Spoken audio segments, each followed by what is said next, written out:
terror in Canada's capital city today, just across the border. A soldier gunned down in cold blood, shots ringing out in the Parliament building, putting the American embassy there on lockdown. Tonight, new information about the alleged killer, believed to be a Canadian jihadist with a police record for drug and robbery arrests. With 90 other radicals there, possibly tied to Islamic extremist groups, what's the threat here at home? My Nightline co-anchor Dan Harris is on the scene. Dan? Juju, good evening to you from Ottawa. We're standing now about a block away from where these shootings were carried out earlier today. And just now, part of the grim choreography of these things, a makeshift memorial is starting to grow here right near the scene. All day long, we saw some shocking images. And we also heard about one extraordinary act of courage. Everybody out. A day of mayhem and fear in the halls of Canada's Parliament and on the streets of Ottawa. Canada's capital city, just 60 miles from the American border, paralyzed. It all started before 10 a.m. at Canada's National War Memorial. A man with a rifle shot and killed Corporal Nathan Cirillo, who was dressed in ceremonial uniform guarding the tomb of the unknown soldier. Some bystanders rushing to his aid, others simply in shock. Third shot and then fourth shot, and then he just took off. Yelled at all my guys. There's guys shooting, so everyone, get down, get down. Out of the way! Police, guns drawn, began hunting for the shooter. War Memorial. Call for shots fired. We may have multiple patients. One soldier has been hit. And then just 2 minutes after the initial shooting, another attack. This time inside the packed Parliament building, just steps away from the War Memorial.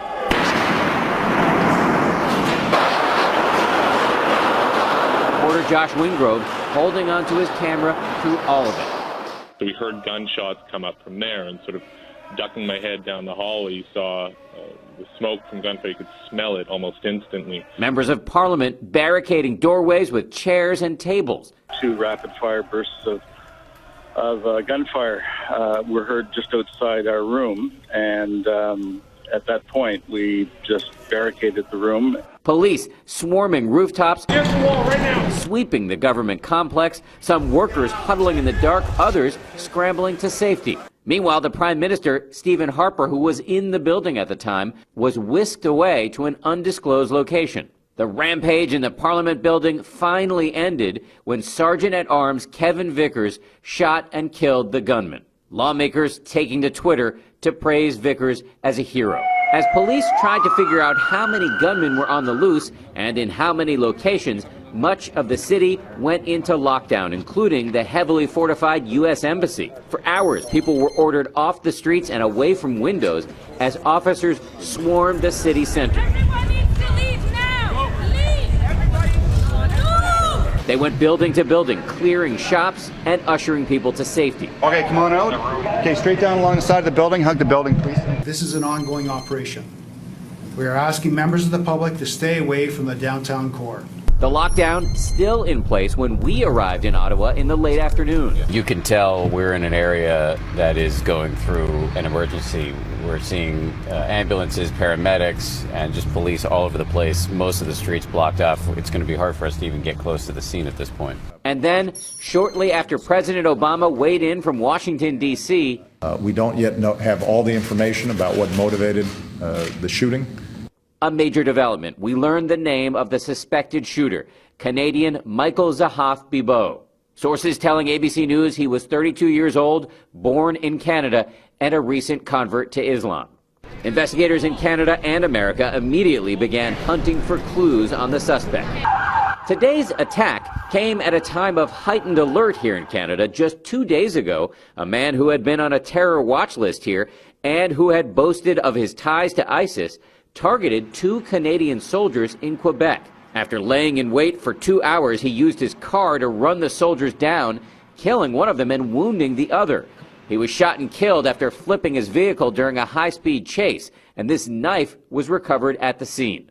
What took place yesterday is clearly linked to a terrorist ideology. We got involved in the investigation in June in June 2014. The man, who was described by local officials as radicalized, had previously been arrested while trying to leave the country. We could not have enough evidence to charge him and to detain him, so we released him. Radicalization is a growing problem here. Authorities say so many Canadians have gone to Syria to join ISIS that they've even created their own recruitment videos with iconic Canadian scenes. Before Islam, I was like any other regular Canadian. I watched hockey. Canadians have been seen burning their passports and carrying out brutal murders. And the internet has been brimming with ISIS propaganda videos with calls to kill Canadians along with other allies of the U.S. using whatever weapons are available. The dangerous part of this is when you see one attack, it tends to crop up several others. I would not be surprised at all if there are more in Canada and across the West in general. Late in the day here in Ottawa, one bit of good news. The 3 people who were sent to the hospital during the attacks were discharged.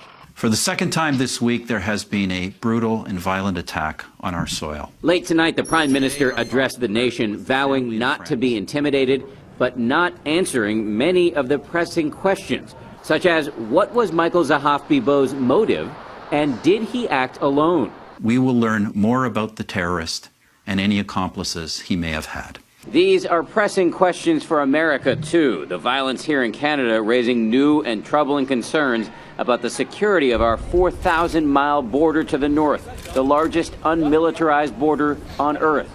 As we come on the air tonight, the area around Parliament here in Ottawa is still off limits as police conduct what they call an active and dynamic investigation.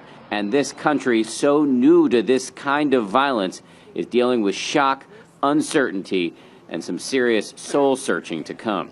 For Nightline, this is Dan Harris in Ottawa, Canada. Terror in Canada's capital city today, just across the border. A soldier gunned down in cold blood, shots ringing out in the Parliament building, putting the American embassy there on lockdown. Tonight, new information about the alleged killer, believed to be a Canadian jihadist with a police record for drug and robbery arrests. With 90 other radicals there, possibly tied to Islamic extremist groups, what's the threat here at home? My Nightline co-anchor Dan Harris is on the scene. Dan? Juju, good evening to you from Ottawa. We're standing now about a block away from where these shootings were carried out earlier today. And just now, part of the grim choreography of these things, a makeshift memorial is starting to grow here right near the scene. All day long, we saw some shocking images. And we also heard about one extraordinary act of courage. Everybody out. A day of mayhem and fear in the halls of Canada's Parliament and on the streets of Ottawa. Canada's capital city just